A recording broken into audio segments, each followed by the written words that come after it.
नमस्कार, मैं हूं करण चोपड़ा और आज आपके साथ एक छोटा सा डिस्कशन टॉपिक में लेकर आया हूं जिसके बारे में सोलार इंडस्ट्रीज में बहुत ज़्यादा चर्चा चल रही है।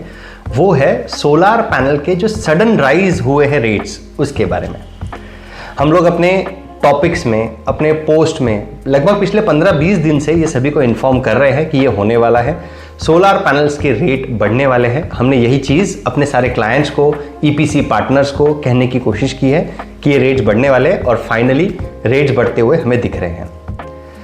पिछले महीने, जैसे अभी हम लोग नवंबर में ये वीडियो रिकॉर्ड कर रहे हैं, पिछले ही महीने अक्टूबर में आपने एक न्यूज़ सुनी होगी कि गवर्नमेंट ऑफ इंडिया ने सोलार पैनल्स की जो फ्रेम होती है, एल्यूमिनियम फ्रेम, उसके ऊपर एक एंटी डंपिंग ड्यूटी इंट्रोड्यूस की थी। जैसे ही ये ड्यूटी इंट्रोड्यूस हुई, सोलार पैनल्स के रेट लगभग 50 से 60 पैसा पर वॉट बढ़ चुके थे। यानी मैं कहूं तो 500 से 600 रुपए पर किलोवाट ये रेट बढ़ चुके थे। यहीं से वो रेड फ्लैग शुरू हो चुके थे, जहां से हमें पता चल रहा था कि अब जो सोलार पैनल के रेट है ये अपवर्ड ट्रेंड्स की तरफ जाने वाले हैं। उसी के बाद अभी आपने देखा होगा कि जो एक्सपोर्ट के लिए रिबेट मिलता था, एक्सपोर्ट रिबेट जो हुआ करता था 13% का, गवर्नमेंट ऑफ इंडिया ने 13% का रिबेट 9% पे कर दिया है। रिबेट को सीधा 4% से रिडक्शन कर दिया है। तो ये भी एक रेड फ्लैग था सोलार मैन्युफैक्चरर्स के लिए, जिन्हें 13% का रिबेट मिला करता था, अब उनका रिबेट 4% रिडक्शन हो गया है। और रिसेंटली 4 दिसंबर को जो न्यूज़ आई है वो ये है कि सोलार पैनल्स में जो ग्लासेस लगते हैं, उस ग्लास के ऊपर गवर्नमेंट ऑफ इंडिया ने एंटी डंपिंग ड्यूटी इंट्रोड्यूस कर दी है। ये एंटी डंपिंग ड्यूटी लगभग $677 पर मेट्रिक टन इसके अंदाज में लगाई गई है।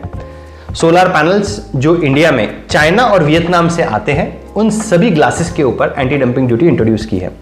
इसीलिए आपने देखा होगा कि पिछले 1 या 2 दिन में सोलार पैनल की जो रेट है लगभग 2,500 रुपए पर किलोवाट से लेकर 3,000 रुपए पर किलोवाट तक सडन इंक्रीज हुए हैं, और ये एक्सपेक्टेड था।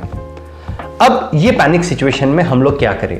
हमारे साथ आज इस टॉपिक में बहुत सारे सोलार मैन्युफैक्चरर्स भी ज्वाइन होंगे, बहुत सारे ईपीसी प्लेयर्स भी ज्वाइन होंगे जो कंफ्यूज होंगे कि इस सिचुएशन में हम क्या करें। बहुत से लोगों ने पीओज भी लिए होंगे, परचेस ऑर्डर्स मिले होंगे क्लाइंट के, और परचेस ऑर्डर एक बार लेने के बाद हमें पता है कि हमें उसे ऑनर करना होता है।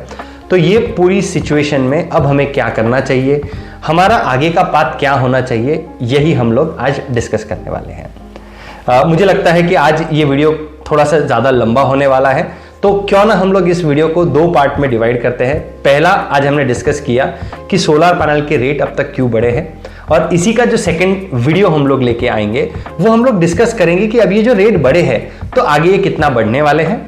इस बढ़ते हुए रेट्स के बीच में अब हमें क्या करना चाहिए, इसका कोई स्टॉप लॉस है या ये यूं ही बढ़ते चले जाएंगे, और हमें कब इस सोलार पैनल्स को बाय करना चाहिए। Thank you.